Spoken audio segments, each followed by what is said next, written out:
লক্ষ্মীপুরে মেঘনা নদীর ১০০ কিলোমিটার এলাকায় মাছ ধরা নিষিদ্ধ রয়েছে। জেলার ৪৭,০০০ জেলের প্রায় ২০,০০০ অনিবন্ধিত হওয়ায় পাচ্ছেন না কোনো সহায়তা। শুনছি বাংলাদেশ সরকার চাল বরাদ্দ দিছে কৃষক জেলেদের জন্য, তাও আমরা এই পর্যন্ত কোনো চাল পাই না। ইতিমধ্যে ৯৬,০০০ মিটার কারেন্ট জাল জব্দ ও ১০ জেলেকে ২ বছর করে কারাদণ্ড দেওয়া হয়েছে। প্রশাসন বলছে সহায়তা দেওয়া হচ্ছে।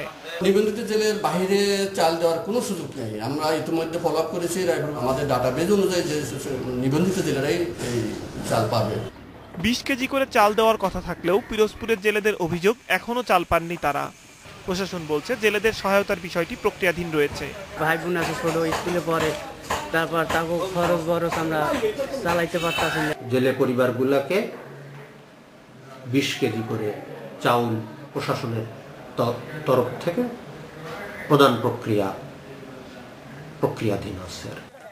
মাদারীপুরে রাতের অন্ধকারে ইলিশ ধরায় ব্যস্ত জেলেরা। প্রশাসনের চোখ ফাঁকি দিয়ে মাছ বিক্রিও হচ্ছে ভিন্ন কৌশলে। ক্রেতাদের ফোন করে চরাঞ্চলে বা ভাসমান নৌকায় চলে বেচাকেনা।